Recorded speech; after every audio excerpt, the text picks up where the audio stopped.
Baik, bismillah. Assalamualaikum warahmatullahi wabarakatuh. Alhamdulillah. Alhamdulillahilladzi hadana lihada wa ma kunna linahtadiya laula an hadana Allah. Asyhadu an la ilaha illallah wahdahu la syarika lah wa asyhadu anna Muhammadan abduhu wa rasuluh. Allahumma salli ala Muhammad wa ala alihi wa ashabihi wa man tabi'ahum bi ihsanin ila yaumiddin, amma ba'du.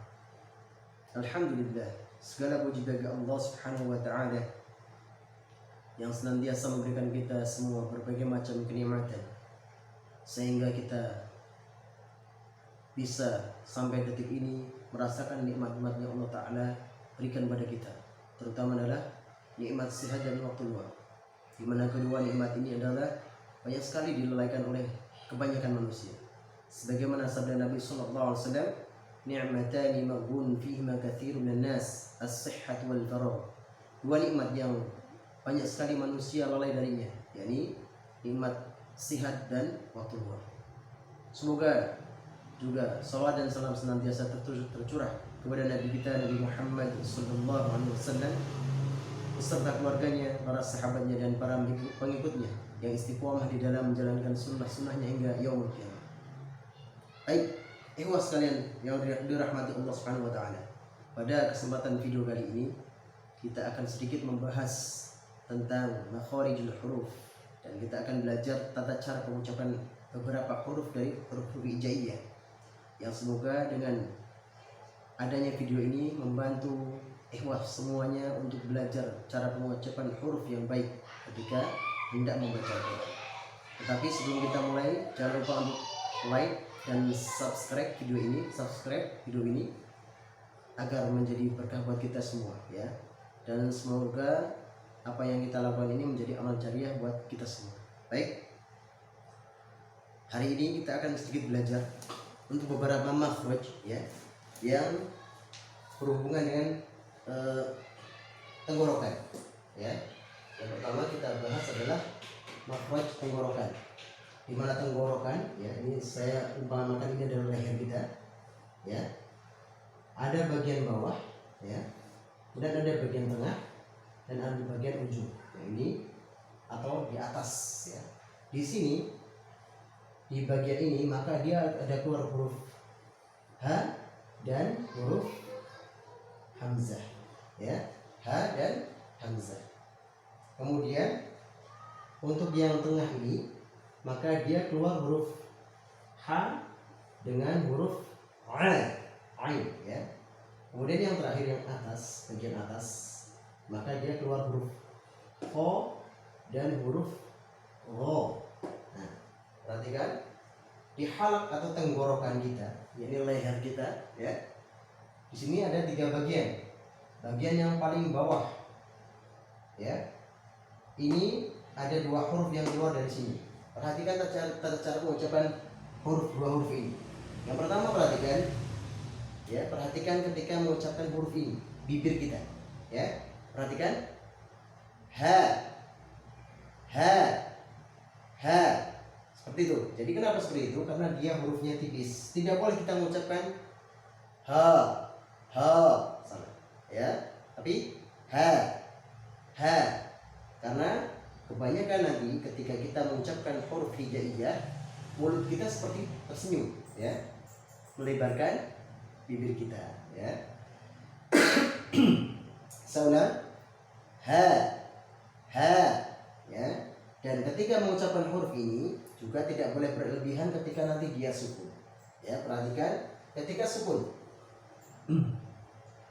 sukun misalnya di sini ya, Hamzah. Kemudian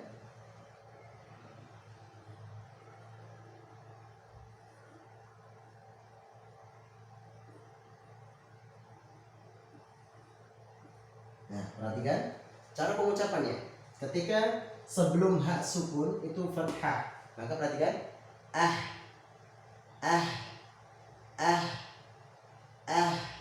ya. Tata cara pengucapan hak ini dia tidak boleh berlebihan ketika menghembuskan nafas ya. Hak ini punya sifat namanya sifat hamas juga. Hamas ya, hamas adalah keluarnya nafas ketika mengucapkan huruf hams. Nah, dia punya sifat hams, ya.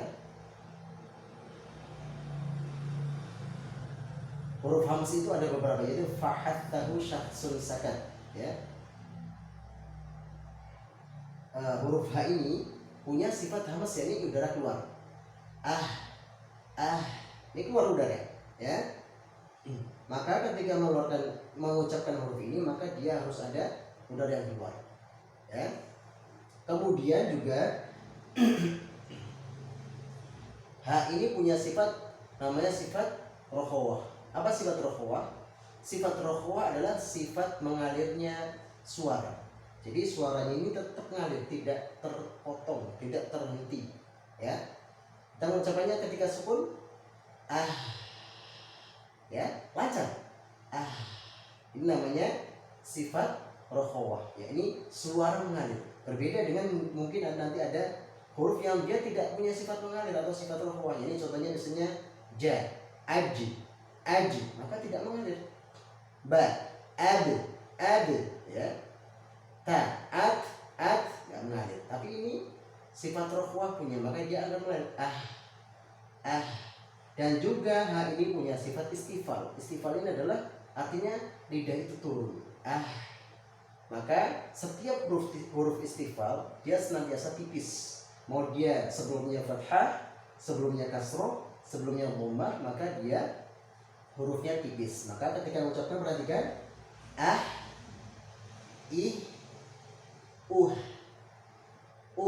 perhatikan ketika dhammah. Dhammah itu identik dengan tebal karena dia mulut kita monyong, ya. Perhatikan. Nah, H ini adalah huruf tipis, maka dijaga nggak boleh seperti sebelumnya. Ya ini apa, nggak boleh seperti dhammahnya, nggak boleh tebal. Maka mengucapkannya gitu, ya. Ini cara pengucapan huruf H. Dan juga tidak boleh berlebihan ketika mengucapkan H ini ketika sukun. Ada yang mengucapkan di surah Al-Fatihah ihdina, ahwa, salah, ya.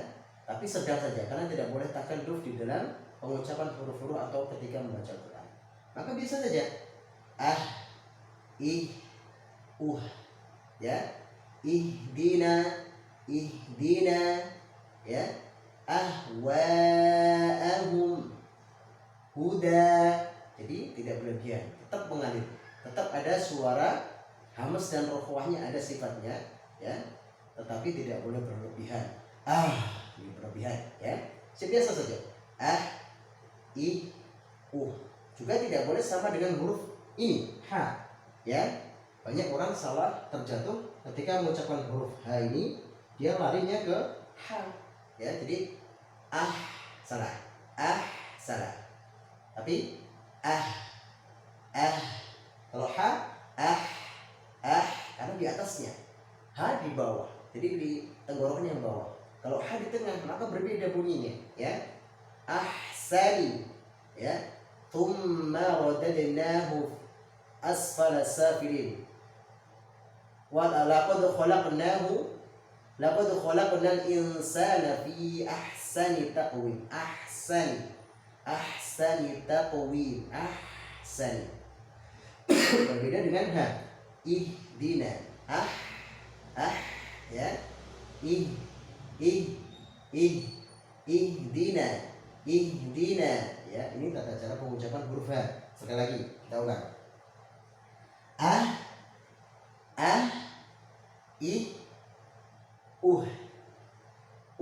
Ya. Ketika mengucapkan surat Al-Ikhlas contohnya, banyak orang salah. Qul huwa, ya. Nanti pengucapan hanya qul huwa, ya. Kemudian di surat yang lain selain mungkin Al-Fatihah ada hak yang ahlakna, ya. Maka tata pengucapannya adalah dengan tetap tipis, tidak dengan membesarkan udaranya. Ini tata cara pengucapan huruf H. Perhatikan yang paling di belakang ini, ya. Ini ketika dhammah karena dia posisi bibirnya berbeda. Karena domah monyong, H ini tipis, maka gini. Pengucapannya harus seperti ini. Ya. Nah, bibir setelah monyong langsung ditarik ke pecahnya, ya. Jadi itu tata cara mengucapkan huruf H. Contohnya di surat Al-Haqqah misalnya. Al-Haqqah. Nah, huruf Q di surat Al-Haqqah ini tebal karena dia termasuk istilah. Maka harus menjaga huruf H-nya, jangan sampai terbawa dengan huruf Q, ya. Q ini huruf tebal.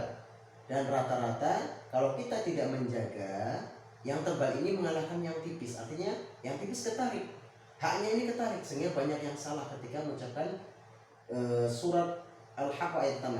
Al-Haqqah. Salah. Jadinya dua-duanya tebal, tapi ucapannya adalah Al-Haqqah.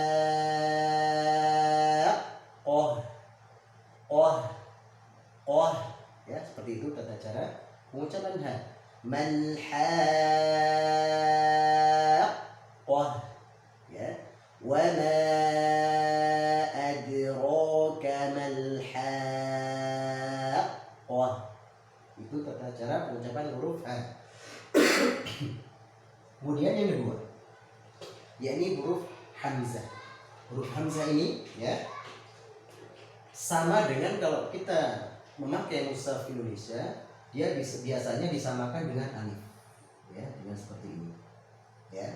Sebenarnya kalau dalam mushaf Madinah maka tidak dikenal seperti ini, kecuali ini adalah tanda mat, tanda panjang, ya. Ini tidak boleh dia dijadikan kalimat yang hidup. Contohnya misalnya kita mengucapkan amanah, misalnya tadi ahsan. Perhatikan, tidak boleh penulisannya seperti ini. Kalau kita merujuk ke mushaf standar, mushaf Madinah, maka harus dikasih hamzah, ya. Karena di dalam bahasa Arab itu ada dua hamzah, ya. Yang ini namanya hamzah qata, ya, hamzah qata. Kalau yang ini hamzah, ya, seperti ini saja, maka dia namanya hamzah wasol, ya, hamzah wasol. Dan biasanya ini ada di awal kata, senantiasa di awal kata, ya, atau bisa jadi di tengah atau di akhir, tetapi dia sebagai mat, ya, sebagai tanda panjang. Contohnya misalnya kalau di depan maka dia akan berdiri sendiri, tapi dia terkadang hilang. Contohnya misalnya alhamdu, ya. Di sini bukan tanda hamzah tapi shad, ya, alhamdu, ya. Ketika kita mengucapkan mulai dari awal, Bismillahirrahmanirrahim, alhamdu, soalnya di sini ada hamzah, ada fathah, ya, ada fathah. Tetapi ketika misalnya kita wasolkan dengan sebelumnya, maka fathahnya hilang. Contohnya kita sambung dengan bismillah. Bismillahirrahmanirrahim, milhamdu. Tidak lagi mi alhamdu, salah, ya. Iyyaka na'budu wa iyyaka nasta'in, nuhdina. Jadi bukan ihdina, ada kasrahnya.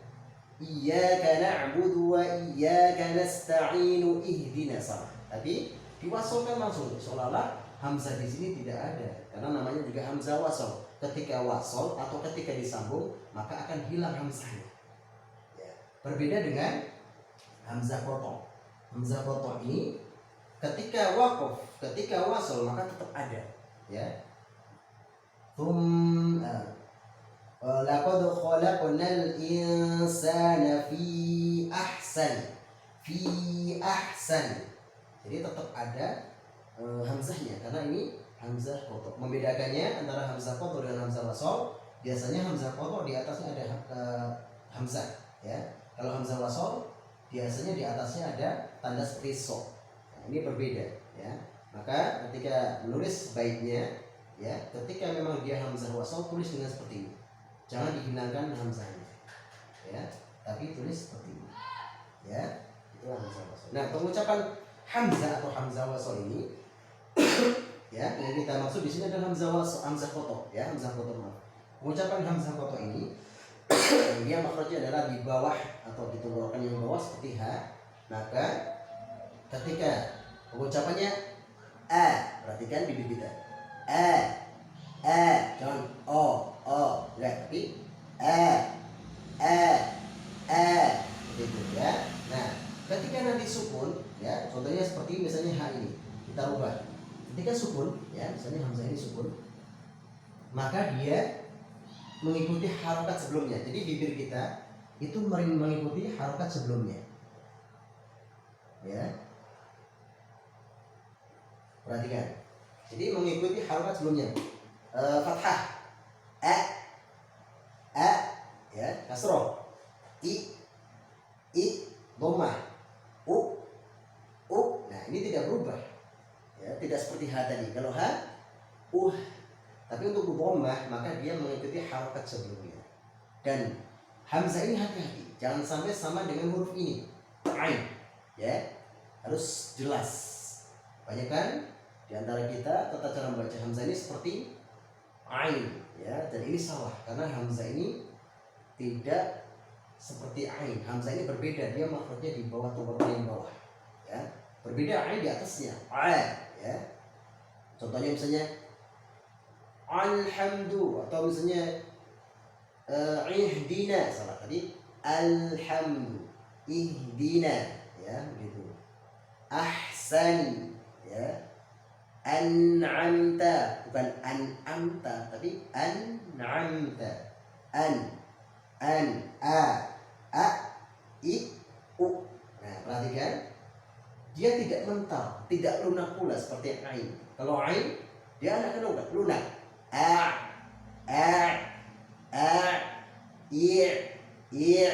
Wa itu untuk ain, tapi untuk hamzah tidak, dia langsung berhenti. I U.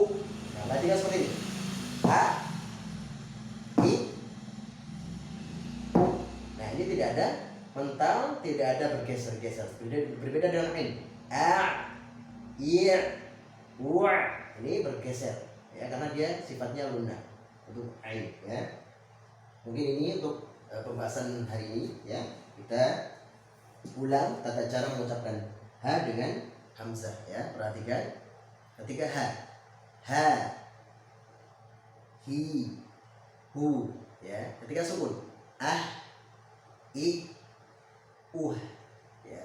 Hamzah I, U,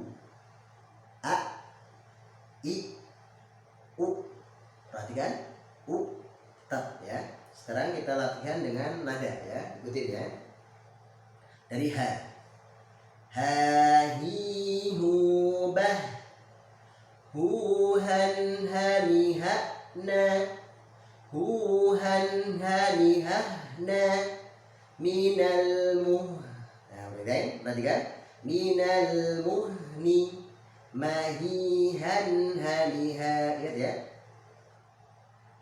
Na muhni. Kita ulang. Hahihubah, huhan hanihahna minal muhni. Minal muhni ya. Huhan hanihahna minal muhni, mahihan haniha. Maaf ya karena sedang kurang fit ya, jadi nafasnya kurang panjang. Kita ulang. Hahihubah, huhan hanihahna minal muhni, mahihan haniha. Ya, ini untuk H. Sekarang untuk hamzah. Aiuba, an ani na minal mu'ni, ma'i an ani an ani na minal mu'ni, ma'i an ani ya, paham ya? Kita ulang. Aiuba, an ani na minal mu'ni, ma'i an ani. Ini kedua huruf ya, ini huruf hamzah dan huruf huruf ha, maaf ya, huruf hamzah dan huruf ha.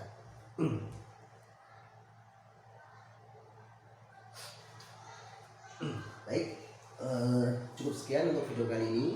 Semoga bisa bermanfaat buat kita semuanya ya.